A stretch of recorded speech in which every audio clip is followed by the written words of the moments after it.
दादरमधील कबूतरखान्याचा वाद ताजा असतानाच विक्रोळी टागोर नगरमध्ये प्रस्तावित कबूतरखान्यावरूनही वाद निर्माण होण्याची शक्यता निर्माण झाली किंवा तसा वाद होण्याची चिन्ह आहेत। स्थानिक शिवसेना उद्धव बाळासाहेब ठाकरे पक्षाचे आमदार सुनील राऊत TV9 मराठीशी याविषयी बोलणार आहेत। सुनील भाऊ, मुंबई महापालिकेनं काही जागा कबूतरखान्यांसाठी प्रस्तावित किंवा पर्याय म्हणून सुचवलेल्या आहेत। मुंबई महापालिका आयुक्त आणि आरोग्य अधिकाऱ्यांची बैठक शुक्रवारी पार पडली।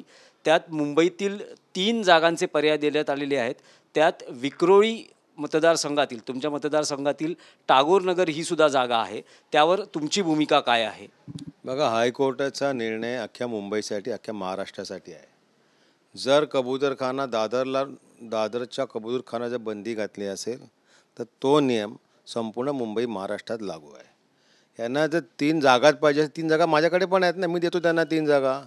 एक लोढाचा बंगला आहे त्याच्या गच्चीवर करा, एक आयुक्तांच्या गच्चीवर करा, एक जो आपला वर्षा बंगला आहे तिथे फार मोकळी जागा आहे, लोकही तिथे फार कमी जातात, त्यांनी तिथे करावा। टागोरमध्ये लोकवस्तीमध्ये जर हे करत असतील तर माझ्यासहित माझ्या पक्षाचा, माझ्या सर्व जनतेचा त्याला विरोध असेल। कुठल्याही परिस्थितीमध्ये आम्ही टागोरला कबूतरखाना करू देणार नाही।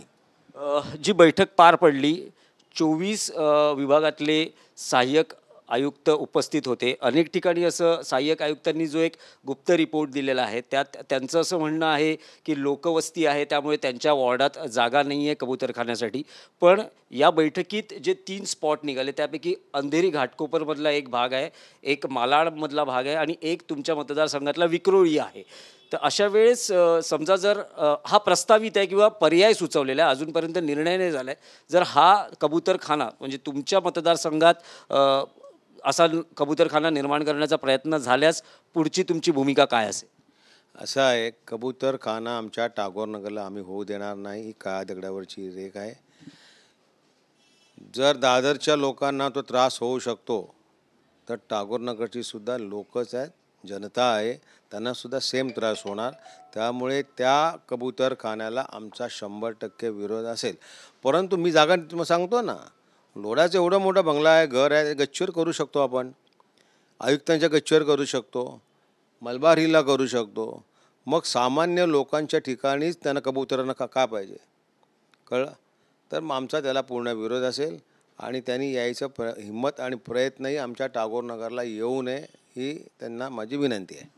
कबूतरांचा विषय हा जैन धर्मीयांमध्ये भावनिक विषय आहे आणि मंगलप्रभात लोढा हे या कबूतरखान्यांविषयी भावनिक किंवा आग्रही आपल्याला पाहायला मिळतात। अनेक राजकीय नेत्यांचा त्यांनी संपर्क संवाद करून भेटी घेऊन या विषयावर काही मार्ग किंवा तोडगा काढण्यासाठी ते प्रयत्न करू पाहत आहेत। हो, लोढाला तोडगा करायची गरज काय?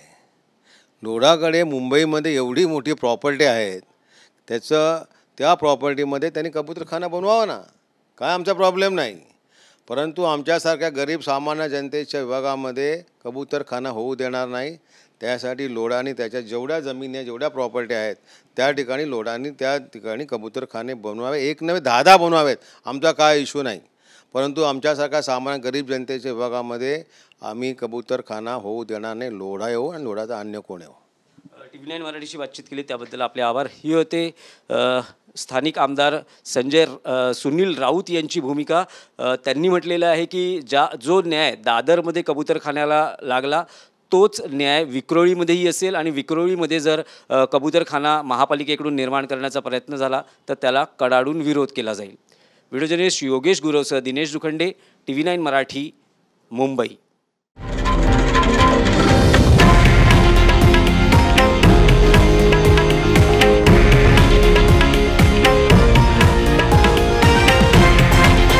हे आहे देशातील नंबर 1 न्यूज नेटवर्क आणि आपण पाहत आहात TV9 मराठी, एकमेव।